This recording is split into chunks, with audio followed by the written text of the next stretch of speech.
watching ABC4 News, celebrating 75 years. The Right to Read. It's a film that explores literacy as a civil rights issue and shares the struggle that some children in America have when it comes to reading. So joining us in studio from Waterford Upstart, an early education program, for those that may not know, is Dr. Ben Houston, the executive director, and Kim Fisher, the executive vice president of marketing communication. Thank you both for joining us here today. Excited to be here. Okay, so much to cover in these few quick minutes. Tell us, Dr. Houston, first off, about the film and your involvement in that. Sure. When the director, Jenny McKenzie, was kind of forming the film, she came to me and asked if I would provide some insight into kind of the national look. How is literacy going in America?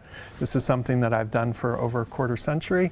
And unfortunately, the data are not great. We have one test that's given in America called NAACP, and that shows that across all of our states, about 1/3 of our children are on or above grade level. And so 1/3 are on grade level. Correct. Wow. So 2/3 are behind where we would like them to be. Wow. Okay, so then tell us, what is the message that you really try to get across in this film, especially with a staggering statistic like that?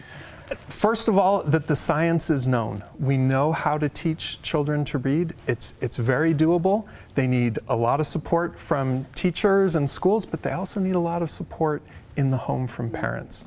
Most definitely. Okay, Kim, we have to hear too then, Waterford Upstart, what exactly that is and how this really can be helping that statistic not seem so dramatic. Yeah, it's that helping families in the home prepare their child. Families are a child's first teacher, right? Yes. We know that from the moment that they are born. And so what Waterford Upstart does, we come alongside the families and we give them tools that are going to help them with that progression. They're going to help them get their child ready and set that foundation of literacy. And so the way we do that is we provide our adaptive software program that the children use 15 to 30 minutes a day, 5 days a week. As you know, your child is on the program. I don't know if I should or shouldn't say that, but we are doing this. Yes. Some progress. Yeah, and so the children utilize that, but then we also provide families a coach. So if they have questions, if there's any kind of snag, the coach is there to answer those questions. And also, I don't know if you're utilizing this, but we have resources as well that tie directly to what your child is learning. And so even though it's just a short period of time that they're on the program, it's continuing that learning offline and getting the families involved. It's critically important. And I have to throw in there, we are registering right now for kids this upcoming fall that are pre-K aged. Which I think is important to get out there, because this resource, if you don't know about it, you're not going to take advantage of it. Correct. So tell us a bit more too, Kim, that what is provided to make sure these families really can help their children. Right, and I have to thank the state legislature for this program, because we have been doing the software for 40 years or so, but it was about 14 years ago that the state legislature came and said, let's do this in the home. So it was really their open-mindedness that has provided this program, and it's now all across the nation. So what we provide is, like I said, the adaptive software, a coach. We also provide computer and internet access to families that need it. All of this at no cost to them because the legislature pays for it. And so it's really covering all of those gaps that might keep families from being able to access high quality early education. And again, if you're a family that doesn't need it, spread the word on something like that, because it's a free resource that really can help these kids gain the confidence they need to read, because we just need readers, right? Exactly. Tell us then a bit about the relationship of the family that's in this documentary. Yeah. It seems pretty special. I haven't seen it yet, but tell me about that. So Jenny McKenzie, the filmmaker,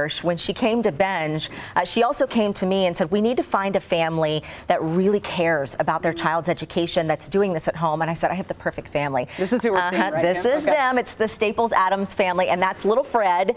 And I had gone out there to interview them for a video that we put together. And so I told Jenny about this family, and she fell in love with them just like I did. They moved from Mississippi, where they were doing our program, to Memphis to give Fred a better shot at education. And so Jenny followed that entire progression of this family. So this is them at the premiere, I'm sorry, not the premiere, the screening that happened in Memphis earlier this week.